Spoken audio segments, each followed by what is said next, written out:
Hello, I'm Sean McAngus, and welcome back to another episode of the Highland League podcast. Today's guest is former Nairn, Brora and Rothes player Dale Gillespie. He talks about his early years at Caley Thistle, playing for the Scotland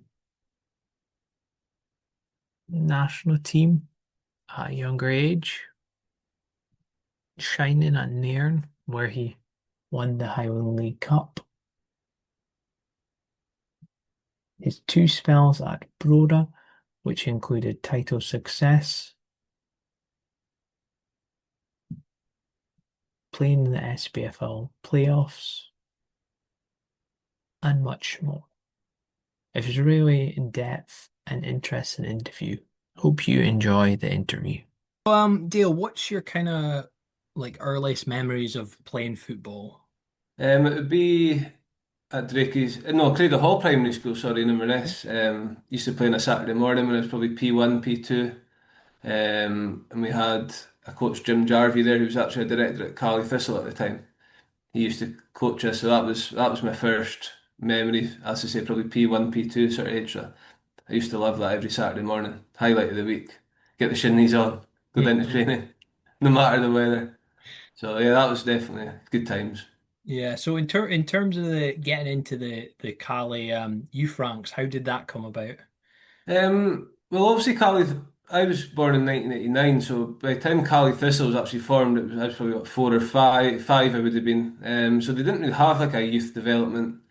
Um, I was one of the first age groups when they first started it, so I got straight into the under 12s in those days. It was when I was about probably 10, I think it was.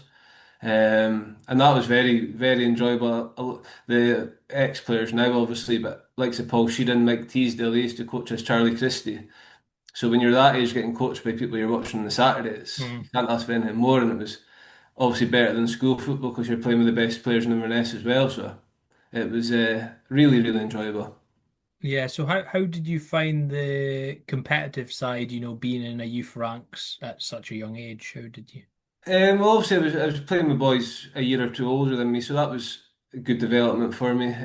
We didn't really play many games at that stage, I must admit, probably up until maybe under 13s. Then you started playing probably local teams, maybe Ross County, Aberdeen, teams like that. That was brilliant, but there was such a big gulf between us and like Aberdeen, and then if you ever played any Celtic Rangers stuff like that, it was 8, 9, 10 nil to them easily. We couldn't compete at all up until probably about when everyone sort of got to about 16. Then it evened out a little bit. Yeah, so is there any kind of certain players that you remember that kind of went on either playing, Highland League or above Um, through the youth ranks? from Inverness, we had like said Rory McAllister. He was a bit old. He came in when he was probably 16 or 17 from Aberdeen, so he probably didn't really count as such. But Xander Sutherland, he was there when I was there. None of them really made a good impression in the first team, I must admit. The team in those days was so settled at the Caley Thistle first team. They went through every league together. They were all quite young when they first sort of formed, so it was very hard for youngsters. And the youth system, although it was set up, it probably wasn't great for developing players like it is now. I mean, the amount of players that are getting through in the last 3, 4 years is really, really good to see. And obviously, like say Ryan Christie, Graham Shinney, they're the standouts that have made it through the youth system at Caley Thistle.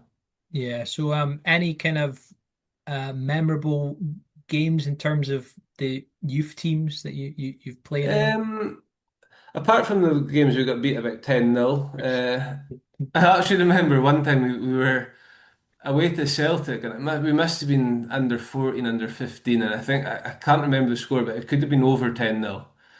And there was actually it was that bad. There was boys getting released on the way home on the bus. Really? Yeah, That's so harsh. it was. Yeah, I mean, I don't think you would get away with it now, to be perfectly honest. But I remember we were obviously all sitting up the back of the coach, and then you could just hear the name getting called. One boy coming up, and some of them in tears, and it was crazy at that age to think about now. Aye.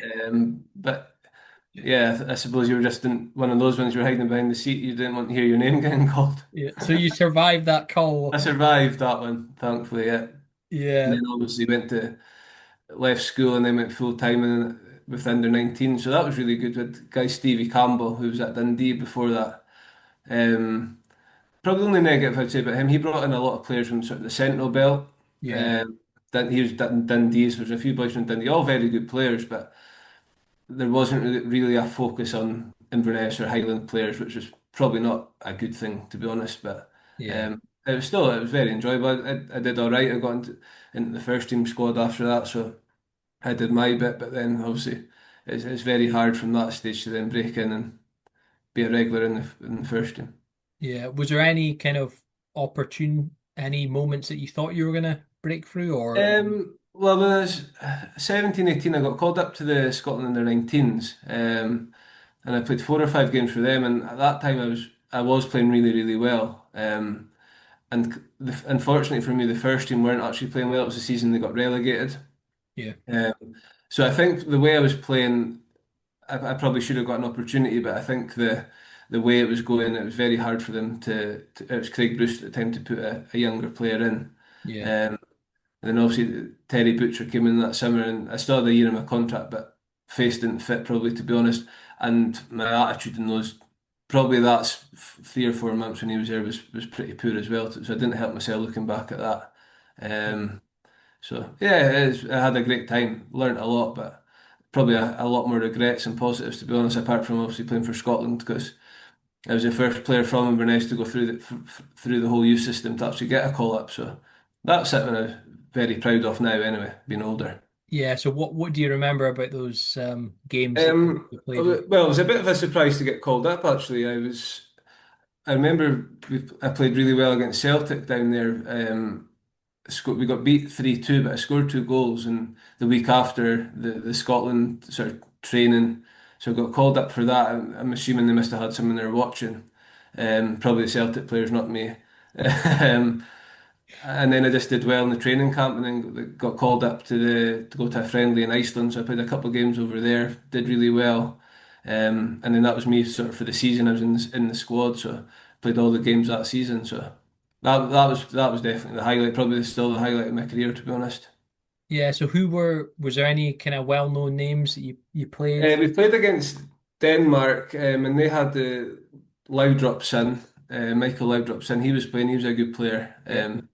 And then the biggest one that I still get stick for saying, and I'll get stick for saying it now, is Wijnaldum playing for Holland. Yeah. Uh, he was just a different level altogether. You could even tell that I think he was a year younger than me.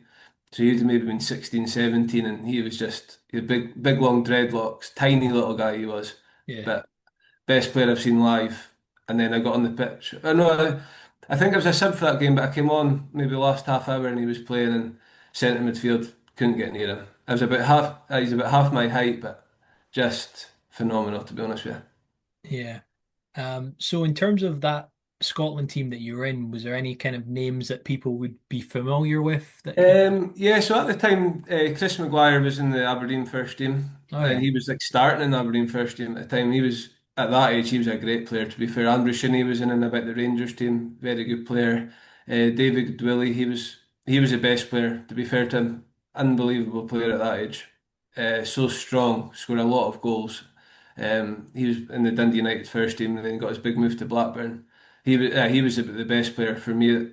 Very very good. Obviously, what happened to him later on in life was maybe not so great, but at that time, in terms of being a football player, very very good.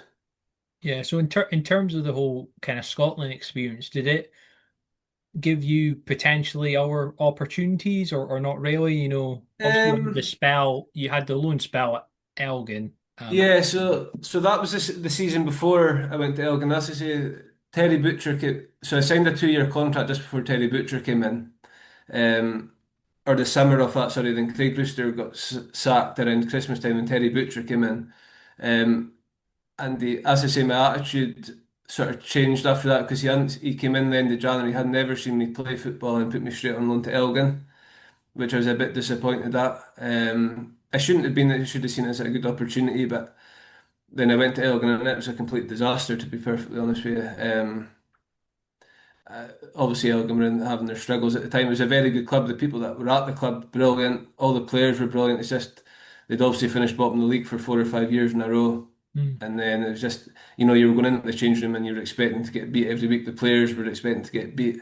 Um, but no, I actually, the results were shocking, but it was a good experience looking back for me. And I made some good friends playing at Elgin that I'm still good friends with today. So from that point of view, I've got no regrets. But playing wise, attitude wise, yeah, not great to be honest with you, which didn't help myself. So. Yeah, so after leaving Cali, was there any other opportunities to kind of stay full time or? So I was on loan at Elgin from like the January to the end of that season, and I came sort of, to be fair, I knuckled down a little bit over the summer. I got myself really fit. Went back for Terry Butcher's pre-season, which was the hardest pre-season I've ever done. I actually played a lot of for the first team, started in a lot of the pre-season friendlies, and then the day before the start of the season, which was the last day of the transfer window, he got called into the office and said I was getting released to a year in my contract. So that was obviously very disappointing. And given the time of the season, the transfer window closed, it was a bit more strict in those days. It was impossible almost for me to get a team. Every team's got their budget set by that stage in the season, so I had no options apart from the Highland League. Yeah. So what kind of attracted you to kind of Nairn? What? Well, I spoke to a few Highland League teams. I actually went through and played a game for Devonvale in a friendly. But to be honest, my head wasn't really in that. I drove through and I was just really so far away. I couldn't really Aye. see myself travelling through for training, etc. So then Nairn got in touch. Obviously, they just signed David Hines, Stephen Mackay, Craig Campbell. Knew all of them from Elgin. Knew a couple of other boys who were previous at Cali there. So it was a bit of a no-brainer, to be honest. It was fairly local, very local team to me. So living in Inverness the wages Nairn were paying at the time were pretty decent, so for a Highland League anyway. So it was a bit of a no-brainer to be honest, and I had a great 3 seasons there. Really, really enjoyed it. Yeah, how you you kind of said earlier that you think the team could have done obviously won the Highland League Cup with Nairn. Yeah, so we won the Highland League Cup, which was the first time they'd won the North of Scotland Cup, but like a really big trophy in 30, 40 years. So that was a great, really good day. Really, really got unbelievably drunk that night. But the squad of players we had, when you look at it now, was we should have strolled the league. Um, I mean, we had Stephen Mackay, Craig Campbell up front, Connor Geffins was there as well, Robbie Duncanson. Aye. You're talking like 30 goals a season, these guys. Hmm. But for whatever reason, be it the people in charge at the time who I got on great with, Les Fridge, there was just there was always a strange mentality about the place in terms of, and fair play to them, they wanted to play maybe some local boys from Nairn, but there's maybe better options that could have played. Hmm. Um, and then there was always a bit of a divide between the sort of the local Nairn, younger Nairn boys, and then the older players coming in who were always getting paid more money. But I think, without bumming myself up, I think I was a good bridge for that because I was the same age as the Nairn boys, Yeah. and we sort of brought the squad a lot closer together, and we went on nights out together, and that which never happened before. So, and I'm still really, really good friends with a lot of the boys that I played with at Nairn. Like say Wayne McIntosh and stuff like that. Yeah. Um, so it was we did underachieve. I think we finished third, but we should have really won the league, to be honest with you. Yeah. So what was Les Fridge like playing under? What is he like as a man? Les was funny. He's I kind of knew him from Cali 'cause he used to come in and coach the goalies when I was Hmm. full time at Cali, so I sort of knew Les from that, which I suppose was the link where we got in touch with me. I look, Les was fine. To be fair to him, he was brand really really nice guy. You can never fault him for that, but I think he was maybe under instruction from others to what players should be playing and stuff like that. So, but in terms of a guy and a manager, he was spot on. To be fair to him. So how important was that for yourself, that 3 seasons at Nairn for your enjoying football, getting to play, how important was Yeah, that? so for the first 2.5 seasons, I played pretty much every week. Then it came to my final year, and I was obviously out of contract at the end of the season, and there was the sort of rumours of Ben Mackay had obviously came on board at Brora that season, Yeah. and they were sort of looking to sign players, etc. Stephen Mackay actually worked for him at the time. I think he said, to be fair to him, told Nairn pretty early that he would be leaving at the end of the season to go to Brora. Yeah. Um, I'd never spoken to Brora at this stage, but Nairn were certainly under the impression that I had, and I was already agreed to sign, which I actually had never done at that stage. So they basically didn't play me for the second half of the season, Mm. because of that, which I thought was a little bit unfair because said had told him he was going, Heinze had told him he was going, and then I wasn't speaking to them at the time and sort of took the brunt of it really. Mm. Obviously, it ended up I did go to Brora because there was no contract from there in the end to sign, so it worked out very well from that point of view. Yeah, so what was it like joining Broda at the beginning? Because obviously this was like a project and it was just Well, it was, you. yeah, very much a project. You know, you're going in, they'd finished probably bottom three for the last decade or so in the league. You're going from a club like Nairn, which in fairness, you couldn't ask for a better run club in the Highland League. The way you were treated, um, things like the kit, the training facilities, everything's there for you. Everything Yeah, was provided, really, really good. Then you go to Brora and it's like you sign, they're obviously signing a better quality of player. And it was just carnage to be honest. The first while, we actually beat Forest in the first game of the season, yeah. who were the league champions at the time. I actually scored the winner, I think 93rd, 94th minute. Ran over all the fans are there, and it's like, oh, we've won the league already. This is going to be easy. And then I think we probably didn't win a game for 6 or 7 games. And then David Kirkwood got appointed quite early on in the season, maybe October time. Yeah, Um, but then it's a slow process, you know. He came in, gradually improved us, and we slowly. Ben obviously he'll probably admit himself, simply due to the money he could pay players, he was attracting a better quality of player. And then you got Xander obviously in January time. And we just slowly strengthened until the summer. Then we obviously got like say Joe Mallon, Grant Monroe, Ross Tokely. yeah. Um, it probably worked out perfectly for them and Brora. They got the opportunity to get a job after being full time for over Aye. a decade. They got a job and I'd imagine decent money playing for Brora as well. So it's a no-brainer for them and a no-brainer for the club as well.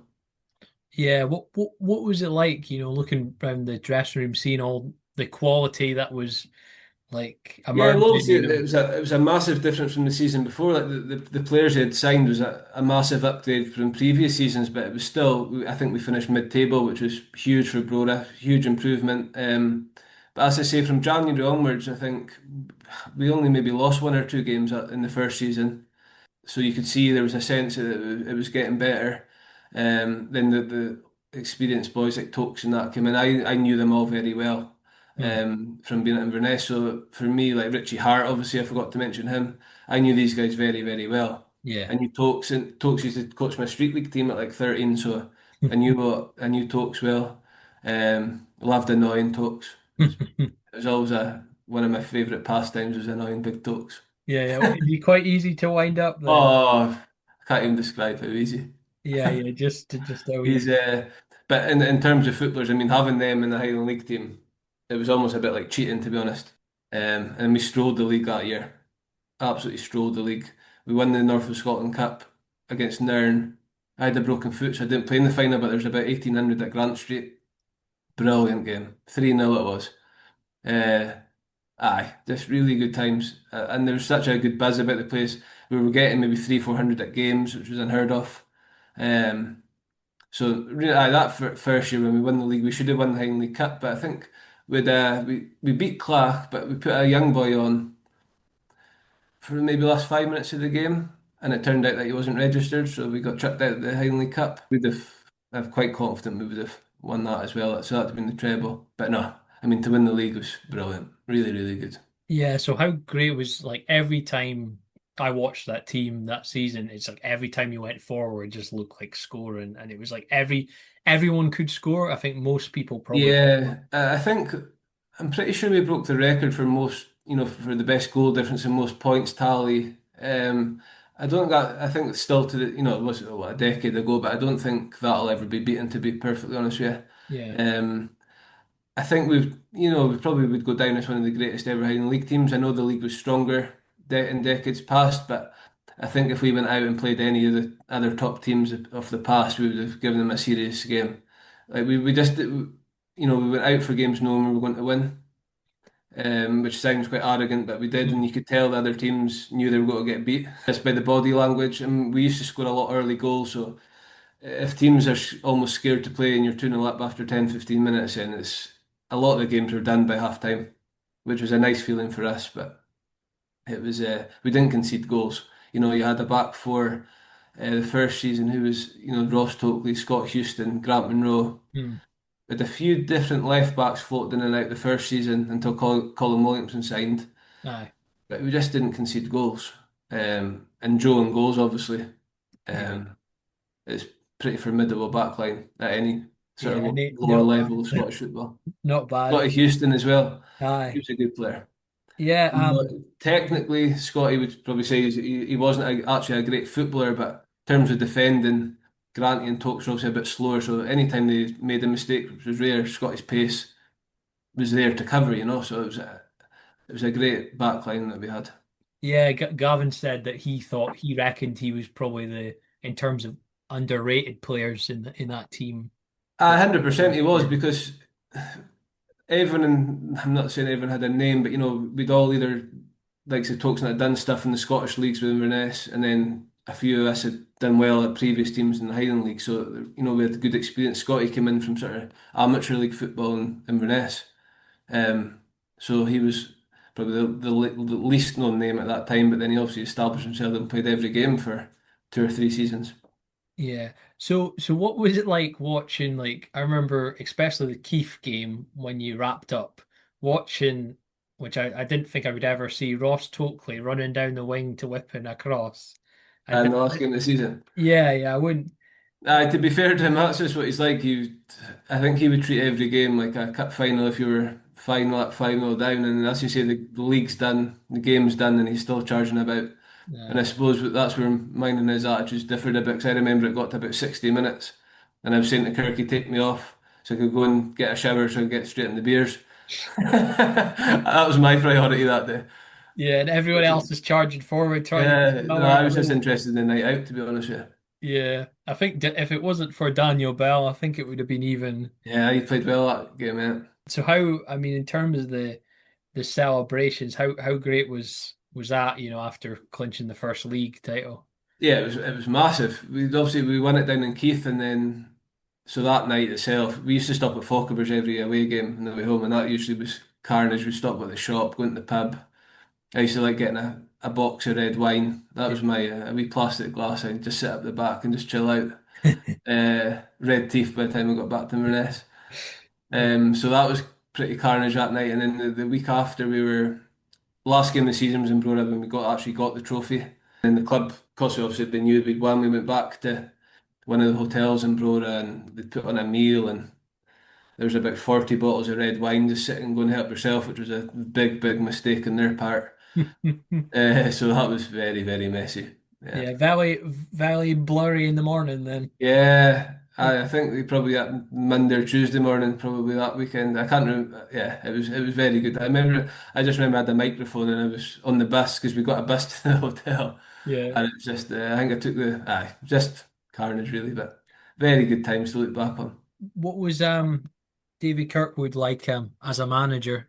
Um, Gerke was brilliant. He obviously his playing career and his coaching career, he's head of youth at Rangers and stuff like that. So his knowledge of football is unbelievable. Very chilled out guy. In fairness, he had without being critical of him, he had a very easy job with the squad of players he had. We had about 14 players that season, so he knew his starting 11 almost every week, barring an injury or suspension, and he just let us go out and play. For 2 seasons, he let us go out and play. We lost. Another highlight would be we went through I think 2014 unbeaten the whole calendar year. We lost one game in 2 seasons, so. He was brilliant. I got on great with him. I still got on great with him when I see him. Really good guy. Can't speak. And it was a massive mistake when they sacked him, to be honest. Huge mistake. It was crazy, and it probably took 3 or 4 years for the club to fully recover from that, to be honest with you. yeah. So who were kind of the main characters in that team? Obviously, the obvious ones I've heard stories about, kind of Xander Sauron, people like that. Uh, yeah, During the week? Xander would definitely win. As I say, I was very quiet. I just sat at the back of the bus. There won't be any stories about me. Everyone really, like, you had the sort of younger boys up the back when Harty and stuff were maybe a bit Aye. further down, but I suppose the culture back then, everyone liked a good night out. That when they were younger, they grew up with that sort of social aspect of football. So I wouldn't say there was anyone apart from Sid. I don't know, he was going through a sort of bodybuilding fitness Oh, model sort of stage. So he used to bring a packed lunchroom.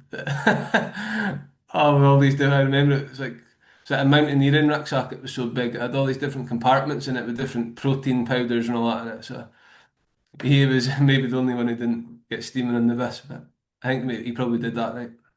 how did you stay? How did do you think the team stayed so hungry, and continued that Um, success? What do you think? I think once you start winning and you want to win trophies, and then you get the feeling of winning trophies. We were all probably lucky to have won trophies at previous clubs, which is a Yeah. big thing. Xander won the league at Bucky, likes of Tokes and Granny, Harty have won multiple league titles at Inverness. Yeah. So it's just a culture, and you don't get used to it, but you always want to strive to keep winning, and then you're very disappointed when you don't.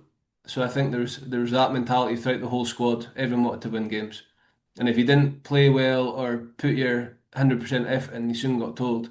Like, we like to have a good time, as I was speaking about there, but if you didn't work hard at training or in a game, you got an absolute roasting by multiple people. That's where I'm saying Kirky's job was quite easy. The changing room policed itself. Yeah. Be it young or old, you would have a go at someone and they would have a go back at you. That's probably the big difference from when I first started playing to now.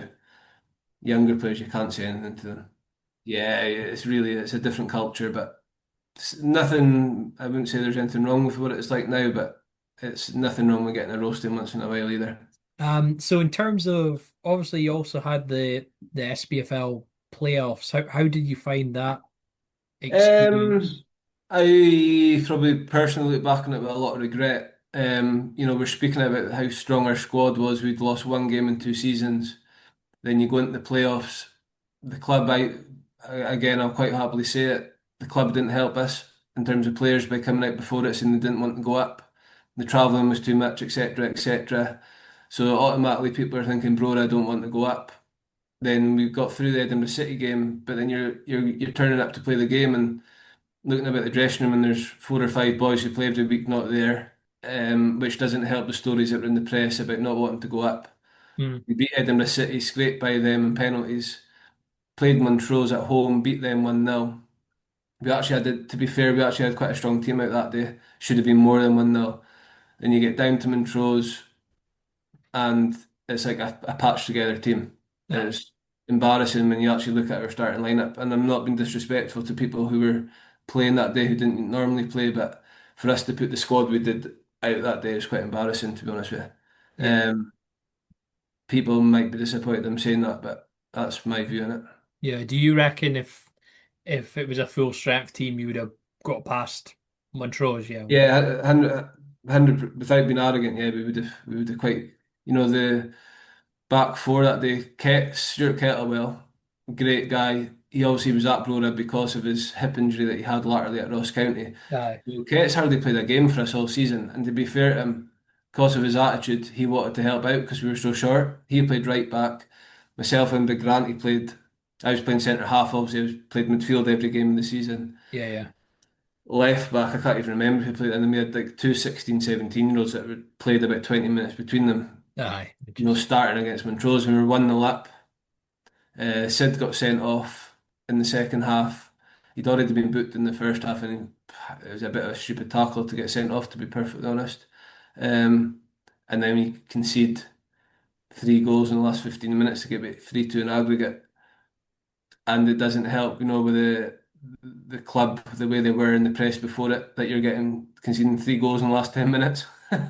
The Yeah. stick we received for that.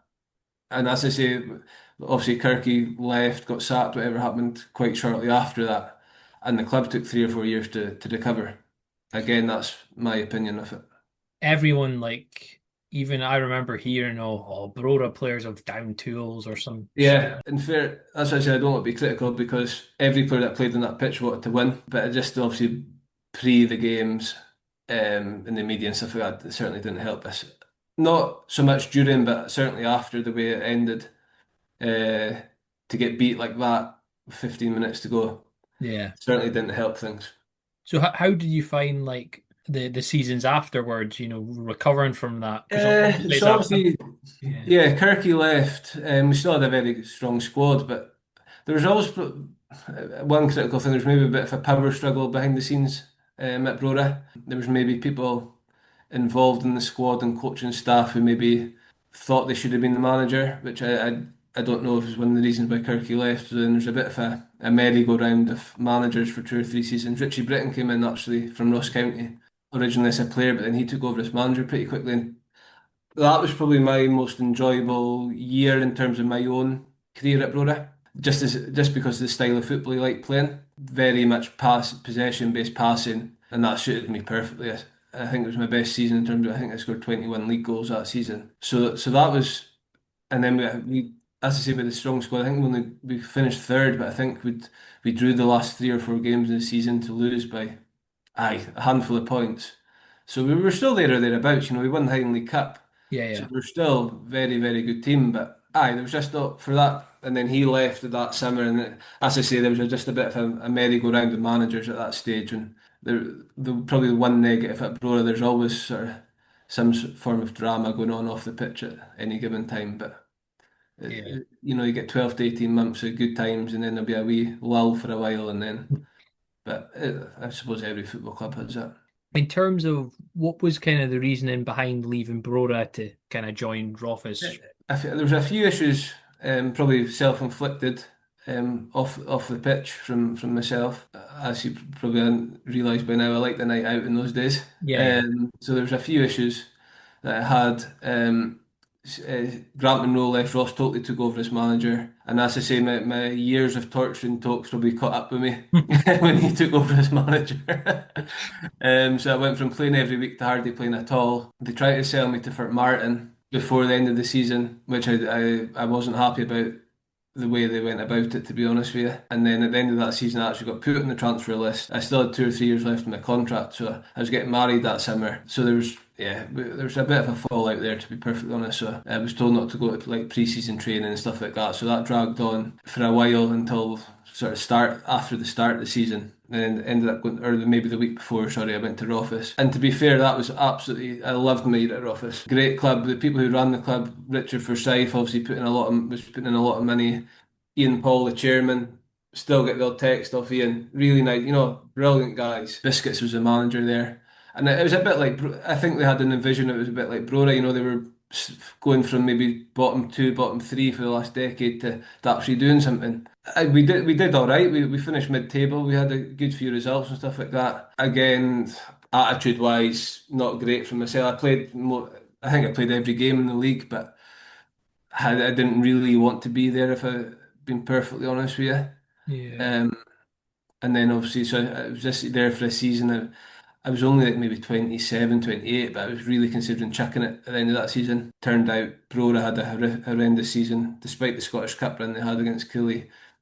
Tokes got sacked before the end of the season. Sid took over that summer, so pretty much within 2 weeks of Sid taking over, I'd met him and decided I wanted to go to Brora. Just it was a clean start for me going back there, but that lasted all summer. Rothers wouldn't sell me.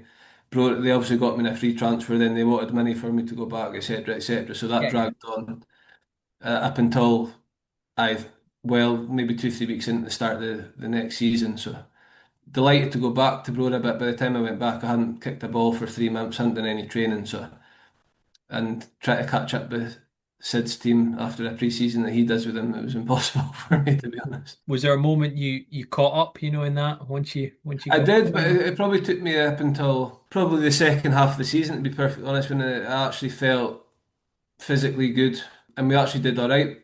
Unfortunately, we were up against Cove that season, who were a brilliant team. They won the league. Also, I think ended up getting promoted that season, but we only finished 6 points behind them, I think it was. So that second half of the season, I felt really good. it was good to be back there. I loved going back. As I say, we had a bit of an issue with Tokes in the end, unfortunately, but the going back, there was no hard feelings at all. And it was absolutely loved it. Yeah, so one of the kind of highlights was the win over Hearts. How great was That was, I mean, that was in terms of just a one-off night. That was the best night I've ever had in football. Obviously, disappointing it was during COVID, so there was no fans there. aye, Um, but I mean, we hadn't, and obviously the people know the story. We hadn't played in 3 or 4 months. Hard for top of the championship, but aye. to actually go out and beat them was incredible. Absolutely, for not for me, it's the biggest Scottish Cup upset just because of the circumstances around it. Yeah. You're playing a full-time team top of the championship. We hadn't kicked a ball in 3 months because of COVID, and we've beaten them 2-1. Obviously, it is ranked as one of the greatest ever upsets, but for me, it is. I'm very biased, obviously. Yeah, yeah. And it was like even at that time there was like people Hearts fans wanting him sacked Yeah, after it was a that. disastrous result for them. Really Yeah. was. Um, but no, yeah, as I say, in terms of a one-off game, it was by far the biggest highlight of my career, and probably every player that played that night. Yeah, so any kind of specific memories from the game or moments that Um, well, I remember the first half. We obviously Jordan scored a great goal, unbelievable finish. But usually when you play a big team like that, you're thinking, right, 20 minutes, keep it shut, we'll keep it clean, try and keep a clean sheet. The game started and you're playing against them, and you read body language when you're up against opposition. It was a cold, windy night in Brora, and you could just tell Hearts, or a few of the Hearts players, just did not want to be there. Just the tempo, the way they were passing the ball, everything about it, just you could tell they weren't 100% bang on. So you get a wee, we got a goal, and then you get a bit of fire in your belly. Probably think the longer the game goes on, you realise, we could actually do something here. And obviously they scored, make it 1-0 with 15, 20 minutes to go, and it's like, we done great, but we're going to get beat. You know what I mean? But then obviously Digger scored, great miss hit. He scored, really good miss hit. And then just you're hanging on for dear life, to be honest. yeah. And we were just shattered. I've never been so tired coming off a football pitch. Just everyone just gave every bit of energy they could possibly give that night. And I've never actually watched the full game back, but obviously the highlights are about on YouTube and stuff like that. And Yeah. some of the tackles and blocks, and people are just throwing their body in front of the ball. And it's brilliant, great memories. Yeah, and how great was it? I mean, obviously during COVID and stuff with everything that was going on, it must have been good, good to achieve something like that Oh, during it was yes. unbelievable. Like the amount of media attention the football club got, the village got, all around the world. I suppose people were running out of things to talk to or talk about, should I say? But I had people phoning me at work, people that maybe worked with once 5 years ago, would be phoning up, getting the crack to speak about the Brora game, the Brora Hearts game, and that went on for maybe 2, 3 weeks after. And it was just, then I suppose you get a sense of what you've actually done following on from that. I suppose the big disappointment was we obviously got through and then got beaten the next round. But I mean, I would take beating Hearts than getting knocked out early by Stranraer, to be honest. What were your kind of our highlights, in that second spell at Brora? Obviously, winning the league again, that was really good. Obviously, it got cut short by COVID, which is a bit of a shame. Aye. Which also meant we couldn't play in the Highland League Cup. I think we'd had a really good chance of winning the Highland League Cup again that year because we'd already beat Caley in the North of Scotland Cup. So yeah, winning the league. My second spell at Brora was probably my favourite, more than the first, even though we won the league more during my first period. I had a, I had a total change of attitude in terms of my lifestyle, and that sort of just before COVID, stopped drinking, got into sort of more into my fitness and stuff like that. And the way I played from maybe 31 to 33, 34 was, I just wish I had that mentality when I was younger, when we were speaking earlier about when I was at Yeah. Inverness and stuff like that. I could have probably done so much more if I'd applied that attitude at an earlier stage. But so from that point of view, yeah, nothing but a positive, really. What was the kind of moment you thought it's kind of time to hang up the boots and It was probably around October to Christmas time of my last season at Brora. Ali McDonald came in that summer, very good friends with Al, so we had a strong squad. The first half of the season went brilliant, not brilliant, but pretty good. We were near top of the league. We'd got through at the next round of the Scottish Cup. We beat Stenhousemuir down there, who were top of League Two at the time. So up until sort of end of October, start of November, everything went perfect. Obviously, the well-known pitch issues at Brora, we got the new pitch that summer, and then we didn't kick a ball again until I can't, February, March time. We'd played 11 league games by Christmas, and it was just a complete shambles, to be honest, on and Yeah. off the park. There was a few things happening. As I say, there's always a bit of drama going on at Bro. There was a few things happening off the pitch.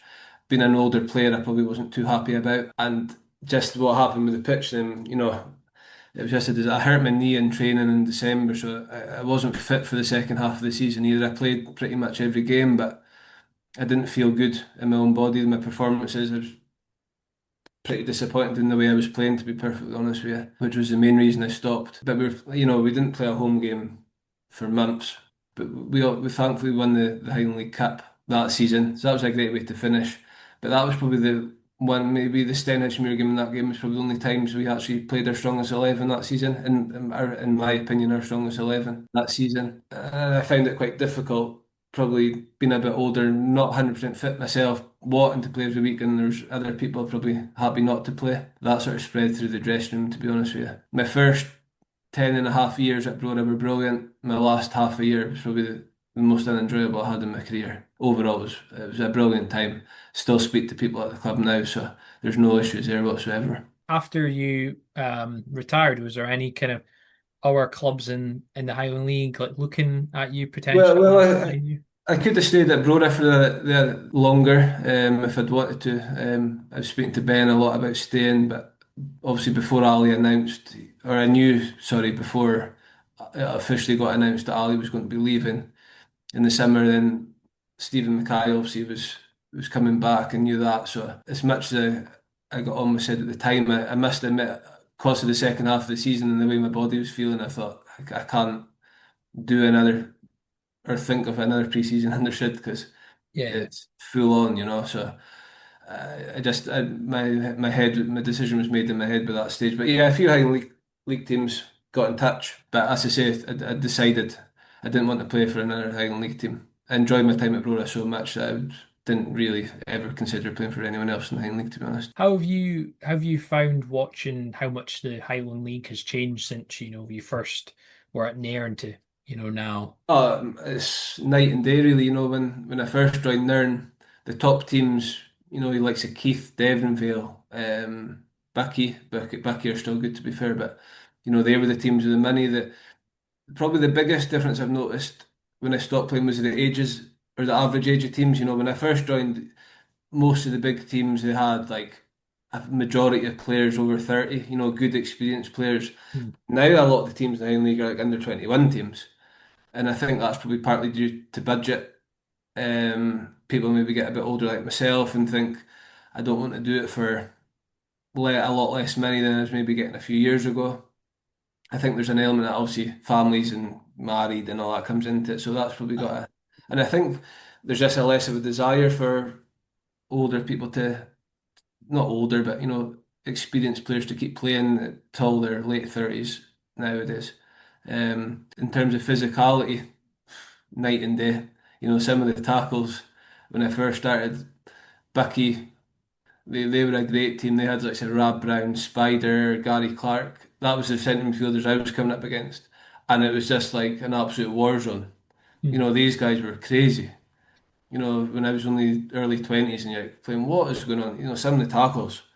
And as you've probably seen, I was never one for fighting or sliding into challenges. So I left that to like say Wayne McIntosh at Nairn to do, who thrived, and that Gav did it for me at Brora. So I let them do the dirty work for me. Is there any kind of players that are in the Highland League that you think are underrated at the moment, or any? Uh, Yeah. Underrated. I must admit, since I stopped playing, I went to a couple of games start of last season. I've not been, so that's almost a year I've not seen a game in the Highland League in the flesh. Players that I liked when I was still playing.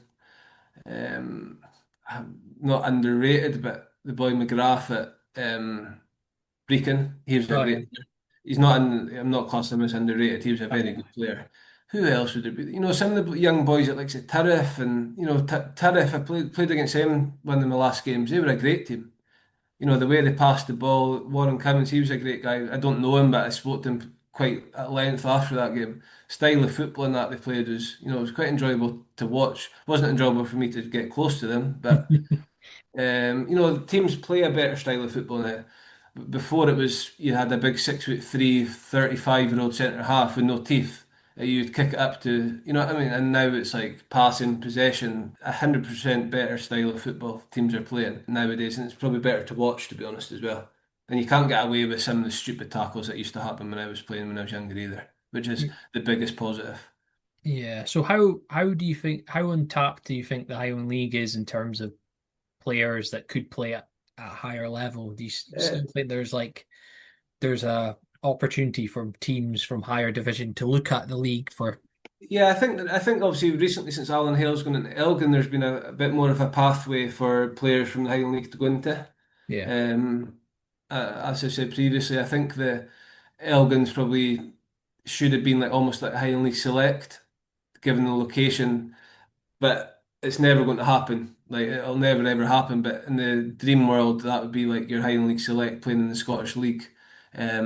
But obviously with the money that some clubs have, Elgin can't compete with that. Boys don't want to play in League Two.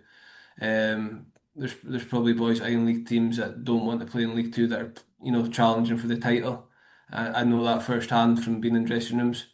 Um, so whether or not boys are good enough to kick on, like Jordan McRae and Brora have got a great team just now. They've got players that have played at that higher level, and you can see Yeah. the quality they've got.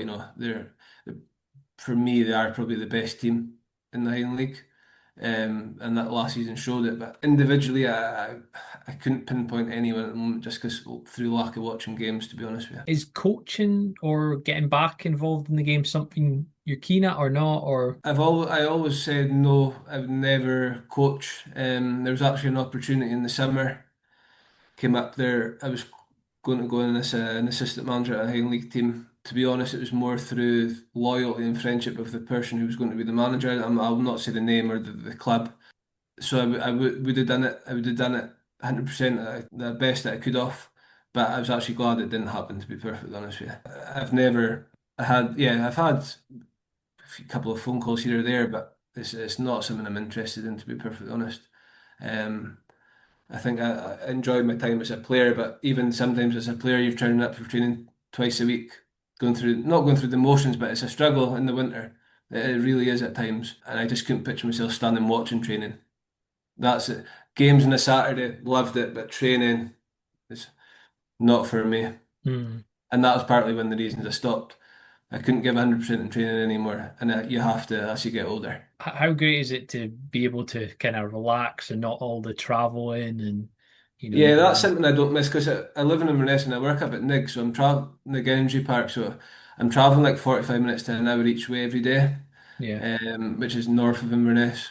So I've been doing that for a lot over nearly 12 years now. So it got to the stage where I was doing that, and then every game was an away game because you're going up to Brora on a Saturday in a bus, and it's an hour and a half in a bus. So that was one of the main reasons, to be perfectly honest. Like just the traveling got too much for me. So as I said to you earlier, I've been to a couple of games at the start of last season. So I've been pretty much out of touch, really, barring from speaking to people that I know from other clubs. But I will eventually start going back to games to watch because I yeah. still love football. It's just I've needed a break from it, to be honest. So any kind of funny stories from your times in the Highland League? Any kind of standout funny Um, memories? well, plenty of funny stories, yeah. Any ones you can repeat? That's the Oh, I'll tell a funny story about Tokes, and this is going back when we had a bit of fallout. It's probably all the years of abuse I gave the guy. aye, So the first year we won the league at Brora, the club actually paid for a holiday for us all to go to Albufeira in Portugal. yeah. I think it was 3 nights, and it was absolutely carnage. One of the best weekends we ever had. So good. But before, we always used to call Tokes the horse, Okay. for obvious reasons, and he absolutely hated it. So before we went, I bought one of that plastic horseshoe head masks from Amazon or eBay or whatever it was in those days. So all the boys are sitting at the pool drinking. So I sneaked up to the room and then like sneaked back down like round the back and then stuck it on and just started doing laps through the pool. And he went absolutely mental. Like I thought he was going to kill me. But thankfully, like say Stuart Golobeck and that were there, so they've sort of persuaded him not to kill me. Thanks for listening to the podcast. Make sure to subscribe on your chosen podcasting platform to keep up to date with the latest episodes.